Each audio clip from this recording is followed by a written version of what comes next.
How do you get into work? Do you take a bus? Do you have a car? Do you have a motorcycle? What do you have? No, I have a car. I drive a car. I like to do off-roading.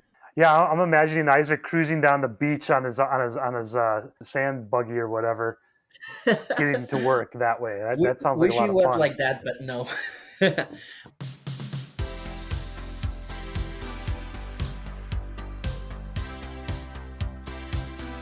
Welcome to You, Me, and IBMI. So, Kurt, we've talked to a lot of old hands here on the podcast.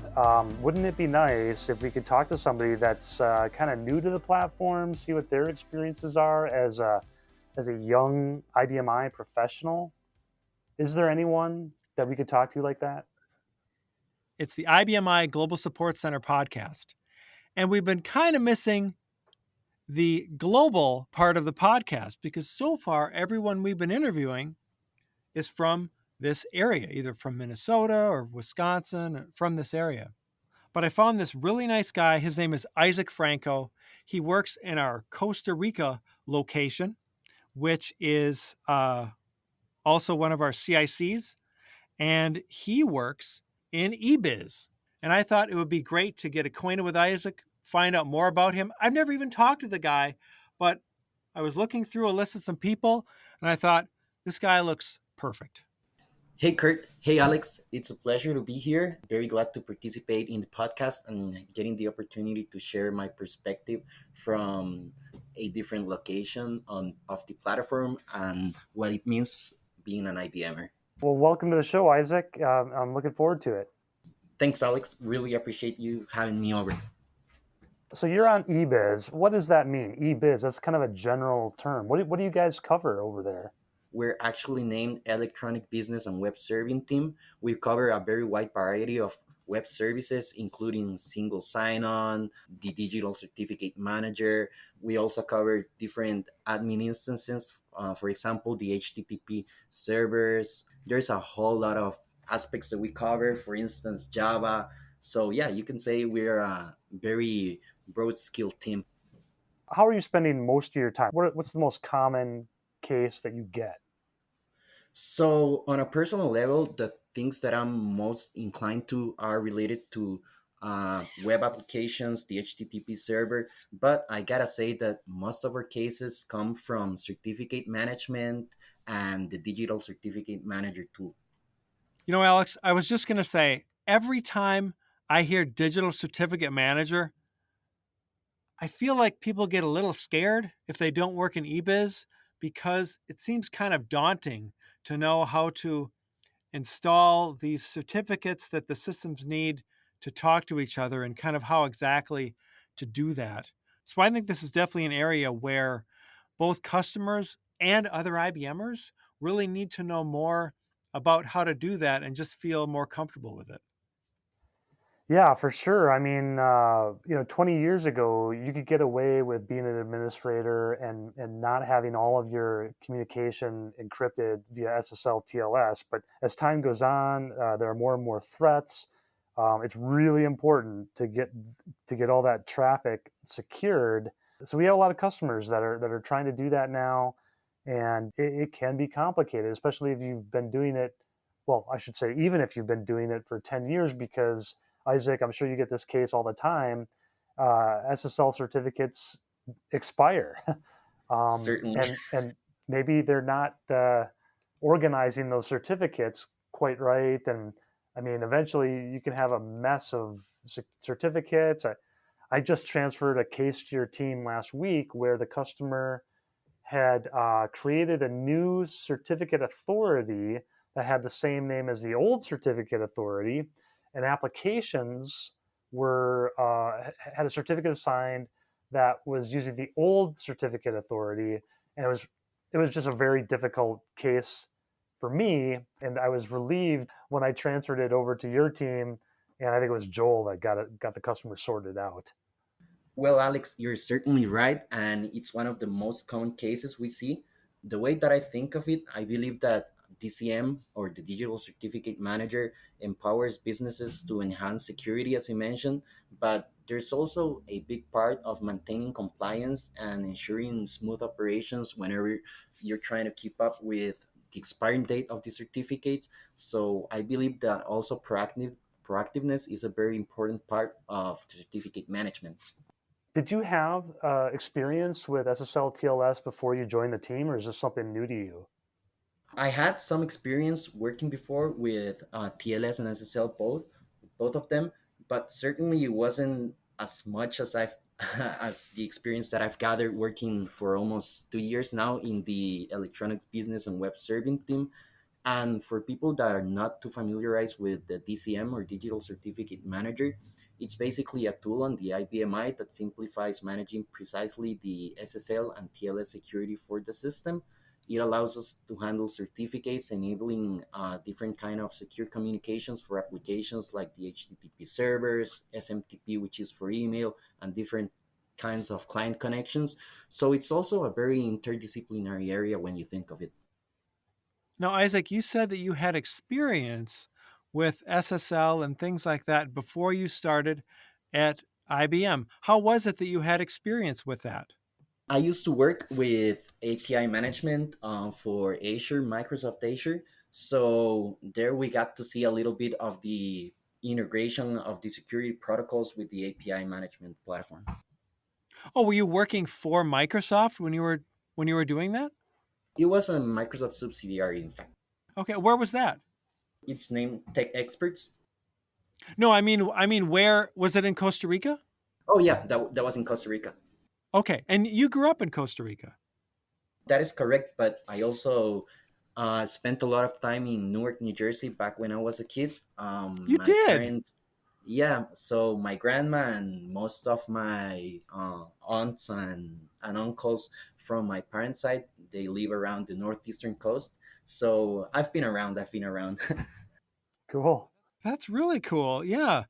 Let's say, and of course, I'm just making this up off the top of my head here, but let's say your manager comes to you tomorrow and says, "Hey, Isaac, would you like to go have a 3-year stint in Rochester, Minnesota, doing what you're doing right now? Would you take that, or would you prefer to stay in Costa Rica?"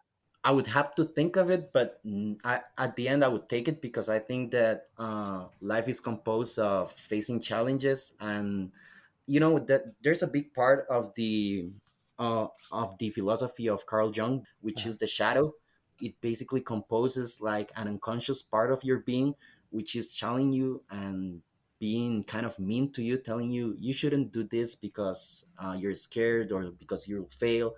And sometimes we think of this as something negative, but in fact, it's something positive, and it's something that we have to learn to live with, to take that kind of thoughts and convert it into action. So if, for instance, you're scared of getting on a plane, then the thing that you have to do is progressively getting used to the idea of you being in a plane, and you Hmm. eventually get to the point where you can fly safely. Yeah, that is really interesting, and but I love that answer, and I would just say, I kind of have a similar thought on Mhm. new experiences, because I feel like life is kind of a summation of the different experiences that you've had, right? Like if you had no change in your life ever, then your life would be very short, even if you lived a lot of years, right? Hmm. Mhm. That's a really cool way to look at that. Yeah. So I love your answer. That's great to hear, and yeah, I should be more open to new experiences myself. Yeah, just to wrap it up, like the whole concept of the shadow in the end is actually acknowledging and understanding that these hidden or these aspects that we sometimes don't want to eventually recognize within ourselves are essential for personal growth and achieving psychological wholeness, because they're kind of crucial in your own process, and it's something that we should integrate and not dissociate. I really appreciate you saying that because I think the times in my life when I've had the most kind of turmoil have been Hmm. around times where I've kind of worried about change. Both Alex and I have worked here for a long time.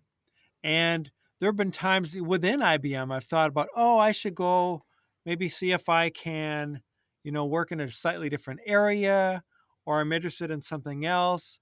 And, if I look back, I've really kind of let my career kind of go easily as it normally does without upsetting it too much. I think maybe for fear that, it wouldn't work out, or I might wind up in a place where I didn't like and not be able to come back or something. But yeah, I think it's a healthy way to look at it that, if you don't have those challenges and don't meet those challenges, then uh, you're you haven't really traveled that long of a life, as you said, Alex. Yeah. Fear is the mind killer. Yeah, fear's a mindful, but we've both been here now for 27 years. So, Mhm. But Kurt, the beauty of this is that I think that as we do in our daily jobs, you can tackle the challenge in different ways, because you may think that you're Hmm. scared of change, but change doesn't need to come maybe from work. It could mean changing something in your daily routine that you've also done for 20 years or more, and that's facing change. Yeah. Well, and like Alex and I started this podcast, and that's a change. Yeah, certainly. For instance, I was kind of nervous before coming here. It's been my first podcast ever, and now that I faced it, I'm actually very comfortable speaking with both of you and getting to know your experiences as well. Yeah, I'm glad. That's a great example. Well, hey, before we dig too much into the technical stuff, you Mhm. mentioned how you work for Microsoft subsidiary before doing API management and things like that. Just the fact that you work in Costa Rica. Costa Rica is one of our newest locations for support and where other things are handled. Well, believe Costa Rica offers, of course, IBMI support, AIX support, hardware support is there because I've met a couple of wonderful ladies who work in hardware support there. Premium support has a little foot base in Costa Rica, and also That's members right. of our client care team are in Costa Rica as well. So that's like a primary location right now. How do you like working there? To be honest, Kurt, I believe that a great part of my success and a great part of me already feeling an IBMer is the team that I work with, not only internationally, meaning the electronic business and web serving team, but my local team. Back when I started, I believe we were around 80 people, like 2 years, almost 2 years ago. Right now, we're reaching almost 160, if I'm not mistaken, which Really, is that's which awesome. yeah, it's a true testament of not only our growth but of our potential. I think that this year we'll be focusing on skills development for our different roles, and hopefully we can keep on growing within the organization. You mentioned that you're new, and one of the things when we were just talking very briefly yesterday, you said that your very first pager rotation is this week. So that means you're carrying the pager for your team right now. That's right. That's probably a little scary. I'm on the hotspot right now. You're on the Well, hotspot. it is. But then again, as I've mentioned, I believe that part of the success that I've had is the teams that I'm currently working with. For instance, the web serving team, it's yeah, I cannot express how skilled the different members of our team are, and it's a good thing to know that if it comes up to a point where I feel that my technical skills are not enough for providing resolution, I have people that I can count and rely on, especially obviously my manager, whom I think John. But then every single team member that I've asked for help, they've been very kind to me.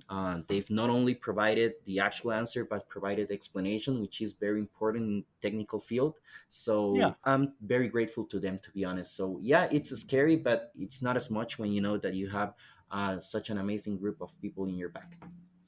Well, and no one can know everything. And there are new things coming out all the time that could come up when anyone, even with a lot of experiences on pager, that they wouldn't know. And so we do rely on this expertise that kind of every one of us has together. And if there's a time where we get a question that's even, you know, really challenging, even for the most technical people on the EBIZ team, Mhm. there's development. And development is is available, and there are ways to contact development if something gets, really tricky. Yeah, absolutely. And I've come across a lot of cases where I've actually needed to interact with development and I've received the same answer and the same kind of reception that I've had from my fellow EBIZ team members. And I believe that it's kind of this success and why you see people working over 20 years, such as the both of you, within the IGSC. It's because there's a lot of value in the whole culture, in the whole work culture of IBM, and especially of our center of what we do. And I think that that's key for success, not only in the short but in the long term. You are the true proof of it. We'll unite to get it done. I really do think it's true that we really look at this job as a team effort. And I don't know any team that is in the IBM IGSC that does not work well together, and where everyone is not really 100% out there helping each other help the clients as quickly as possible. Really? Even print? Well, when I first started, there was a guy named Mike Reed who was really technical. And Mike said, when you get a hard call, Mhm. work on it for about 15 to 20 minutes. But if you don't have the answer within 15 to 20 minutes, reach out and collaborate with a team member, because the most important thing is not that we individually know the answer right now, but that the customer get the answer as quickly as possible. So we give a little bit of time there in the beginning to kind of try to sort it out. But if we can't get it, I usually have a 15 to 20 minute rule where if I can't figure something out myself, I'll ping somebody or try to find something. When you first started this job and you were really focused on education, what do you think was the most effective technique to get up to speed in your role? Probably to play with the IBMI, play around, mess things up, and then try to fix them. Okay. Because although That's a great answer. I was fairly familiar to some of the topics that we covered, not specific to the IBMI platform, but just meaning general protocols. But having the chance to play around with the platform, with the IBMI, with the Navigator for I, it allowed me to have a closest view on what the customer sees whenever they're facing an error or whenever they're having an issue. So it was really different, going from just the theory of watching videos to actually getting hands on the command line and the green screen. Well, and actually that brings up one of my pet peeves with Digital Certificates Manager, because like I do want hands-on experience. That's how I learn things. But DCM is a graphical user interface, and it kind of drives me nuts because, I mean, from one version of DCM to another, they made a bunch of graphical changes, and I don't know. It's just difficult for me to work with images. I'd rather have files that describe Mhm. all of the certificates, for example. And I know one of your colleagues, I think it was probably Andy, wrote a tool, Print Store, that I just learned about like a month ago. And I find it so useful for dealing with these SSL issues because it prints out your certificate store, right? You can see what the local certificate name is, and you can see all of the server applications and what server certificate is assigned to them.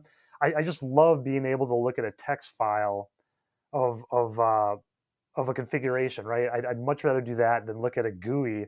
Are you more of a GUI person, or you like a command line? On a personal level, I think that I'm more of a GUI guy, but I do think that everyone has a different approach and even different needs. And for instance, the tool that you just mentioned, if you go into MG Tools, which is one of our data capturing utilities, and you take option 7, which is the menu for the electronic business team, over there, you will not only find the DCM SSL menu, but a lot of other data capturing utilities for the EBIZ team. But within the DCM one, not only you're able to print the certificate information, you're able to compare the certificate signing request to see if the public key provided by the certificate authority actually matches the one that we expect. So there are a lot of things that you can do for DCM playing around with the command line. I didn't even know about that. And I'd never heard about the print store. I assume at that print store, one of the things that I find challenging with digital certificate manager is knowing Mhm. the order in which things are imported. If it's like the root certificate and there's an Oh, intermediary certificate, and kind of knowing chain certificates. the chain certificates. I find that to be very complicated. Is there a common resource? Is there a common question about change certificates that you get? And to go with that, is there a document that is pretty good about explaining how those work? Or Isaac, right now, I just explain it like I'm 5 years old, right? Just lay it out, make me understand chain certificates. All right, so I'm give kidding. me I'm kidding. I mean, give it a shot if you think it can, but I wasn't expecting you to actually do it. Do it right well, now. I think I can. Maybe I can take a minute to put my thoughts together, but certainly, because I mean, I would say that maybe around 40% of our calls regarding the digital certificate manager are regarding the hierarchy chain of the certificates and the path for it. So yeah, we can certainly expand on it. So earlier you had said that about 40 to 50% of the cases you get in EBIZ are about DCM. And you said that there were some preventative measures that you thought customers could take to kind of avoid common issues. What would those be? So probably tracking the certificates by expiration dates, almost treating them like your credit card bills. Oh, okay. Never ignores the warnings in DCM. I had a customer once who told me like he thought they were just kind of friendly reminders, and I'm like, absolutely no. You never want to ignore those, and although there's no auto renewal method, it's very important that you keep track of those expiration dates because it will certainly avoid any disruption in critical services. I would also say that whenever you're working with external applications or external servers, use well-known certificate authorities, GoDaddy, DigiCert, and if you're working locally with internal applications, then you can use the IBMI local certificate authority to sign those certificates. You always want to keep up to date with modern protocols, disabling outdated ones like TLAs 1.0, 1.1, and probably sticking to TLS 1.2 or 1.3. Avoiding reusing certificates, avoid multiple applications, obviously. I didn't even It know it was minimize, possible to reuse a certificate. yeah, many people tend to secure multiple applications with just one certificate, but it also increases the risk if it is compromised, right? Okay, so you're referring to reusing it for multiple things at the same time, not having a certificate and when it expires somehow using it again.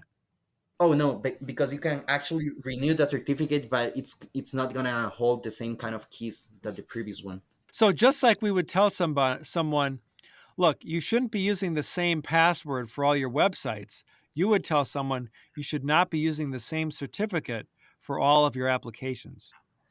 That is correct, because then if the single certificate is compromised, all your applications and communications will also be compromised, right?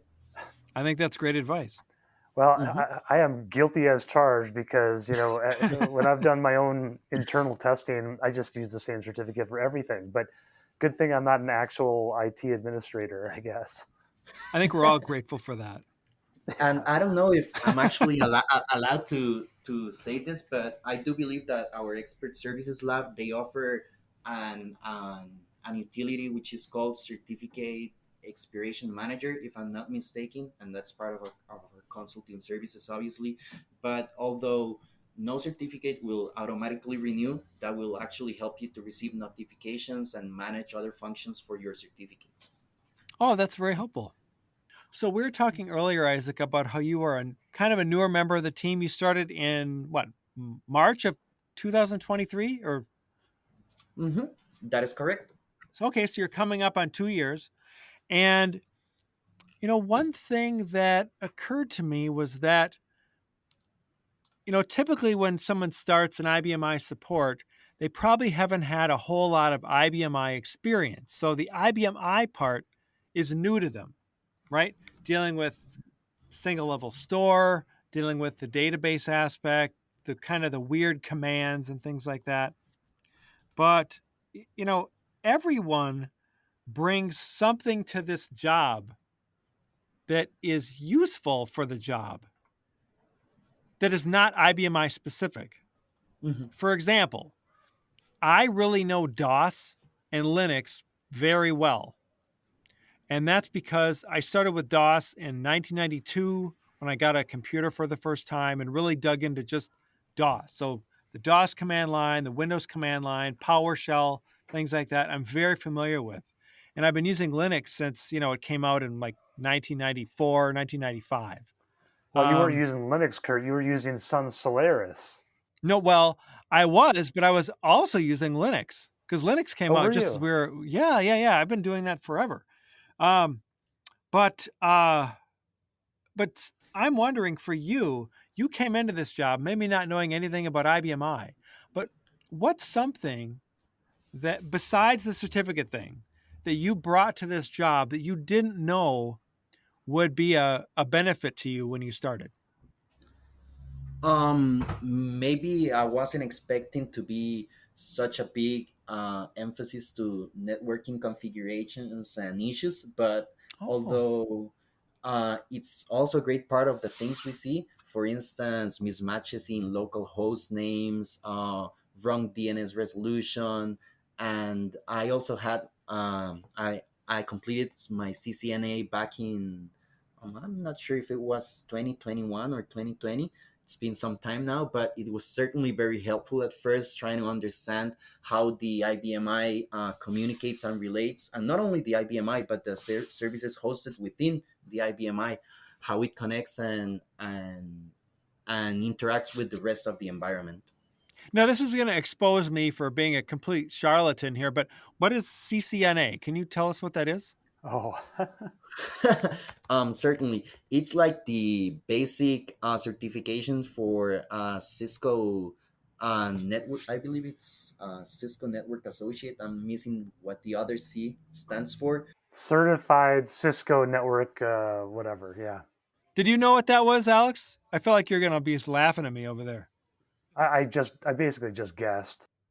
Well, I had this job when I was in the middle of college back in Green Bay, and there was for the time you could get something like a Microsoft certified network engineer or something like that. I don't remember Mhm. what it was, but Or MSCE. I don't know. I think it was even lower level than that, like Microsoft Oh, Network Solutions, some little thing. Anyway, I remember a guy got a copy of it in the mail, and he pulled it out, and I said, "What's that?" And he said, "Oh, it's this Microsoft certification." I said, "What can you get with that?" And he said, "Well, if you bring this into McDonald's with 50 cents, you can get a cup of coffee."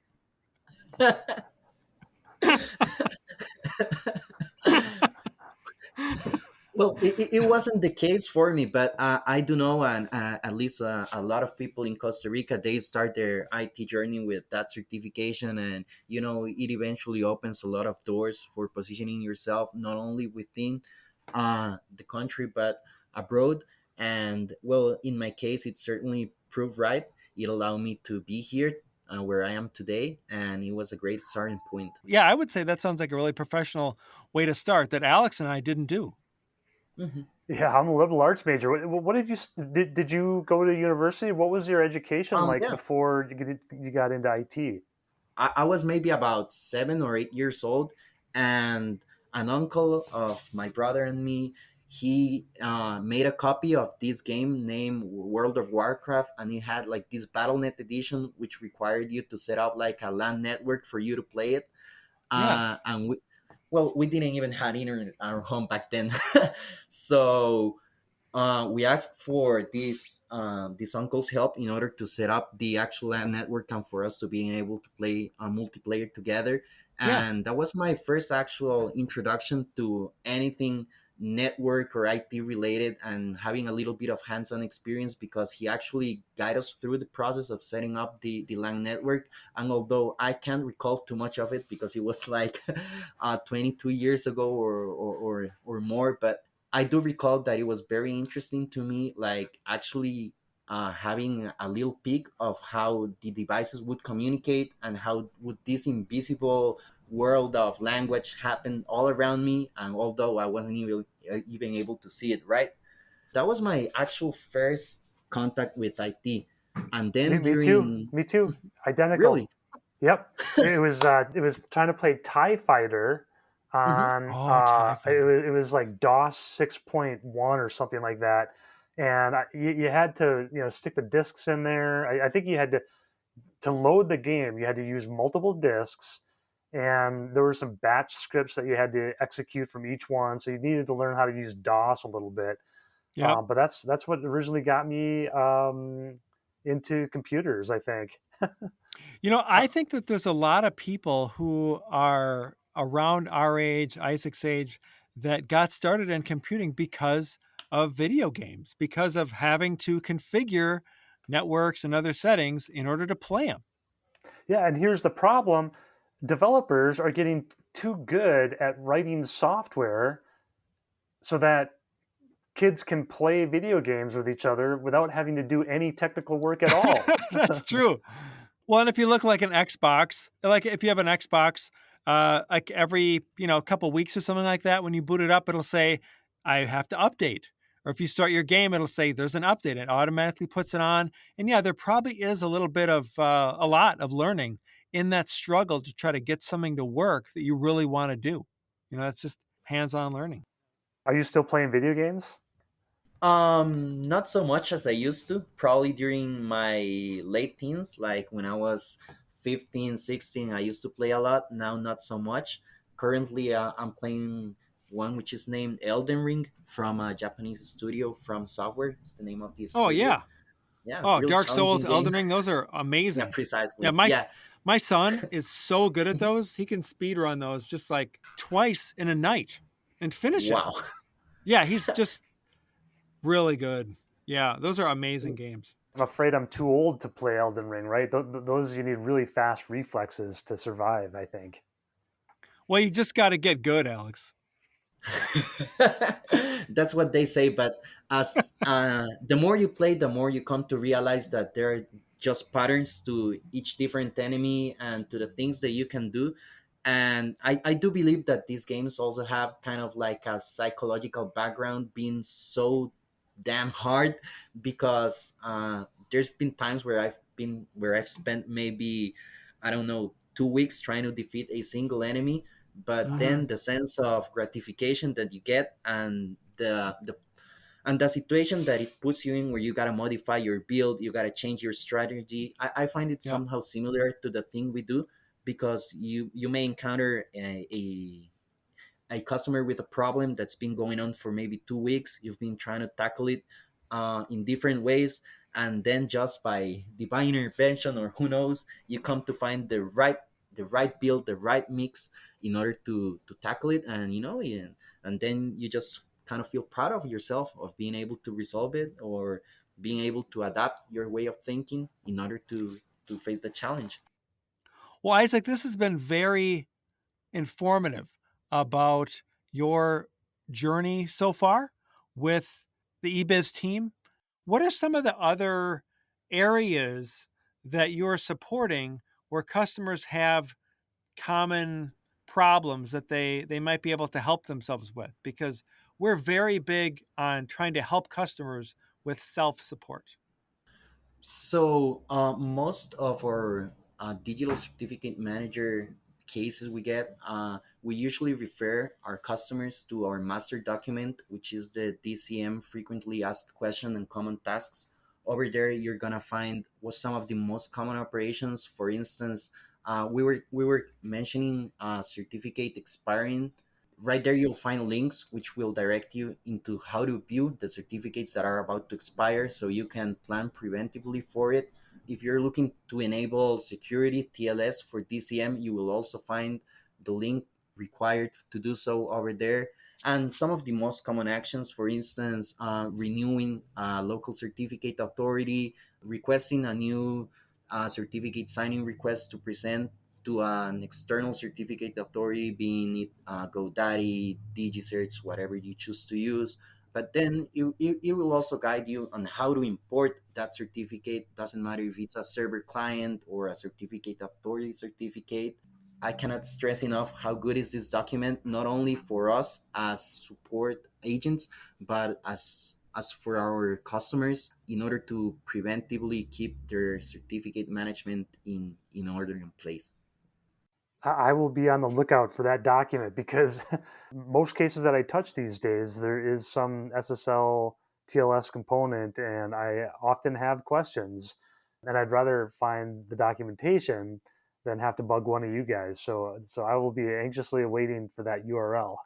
As I was mentioning, a lot of the cases that we get are for different DCM operations, and to be honest, most of the times the answer can be easily found if you just Google our frequently asked question and common tasks DCM document. We will make sure to provide an URL for customers and our listeners later on, so they can access it and bookmark it. Over there, you're gonna find some of the most common operations and questions that we get for DCM. For instance, how do I access it? Like, what's the actual URL that I have to use? How do I enable TLS for the DCM, right? Or we were speaking about how preventive measures should be always taken whenever working with certificates. Over there, you're going to find how do I view your certificates that are about to expire. And in case one is coming close to expiring, how do you renew it? Either if it's with the local CA or if it's an external CA, being it GoDaddy, DigiCert, or whatever certificate authority you choose. So I would stress out very much for our customers to bookmark this. And whenever they have a question over DCM, first consult our FAQ document and then come to us. I think that sounds like something that's going to help a lot of people because that covers real core areas of how to make sure DCM keeps running. And it covers also some of the most common tasks, for instance, securing the HTTP servers or the admin servers, which are actually responsible for DCM, and some of our web services, for instance, single sign-on, and a lot more. Security is no longer optional. I'd like to close out the our podcast today by trying something new. I admit that I don't know a lot about Costa Rica. And I went to college to be an English teacher. And as I was reading about Costa Rica, I found that I like poetry. And I found a Costa Rican poet named Luis Chavez. And he had a poem that was a series of smaller poems. And the second poem within that group, called Moving, I thought was nice. And it actually, when I read it, it made me think of somebody watching a new employee try to take a call and maybe not know how to solve the issue. And this is how the poem goes in English. The world spins so much that it seems not to move. I thought about saying it, but I preferred, as co-pilot, to watch you drive in circles around the parking lot. Beautiful. Wow. Yeah, very strong. And very relatable to our work.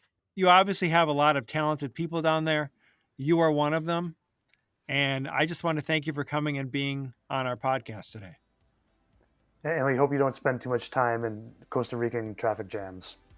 I just wanted to thank the both of you for having me here. I believe that these kind of initiatives are precisely what I meant when I said that there's a whole culture to IBM and being an IBMer, and I believe that both of you truly portray that. So thank you for taking me into account, and glad to be here. It was a pleasure. And to all our listeners, thank you for joining us again on You, Me, And IBMI.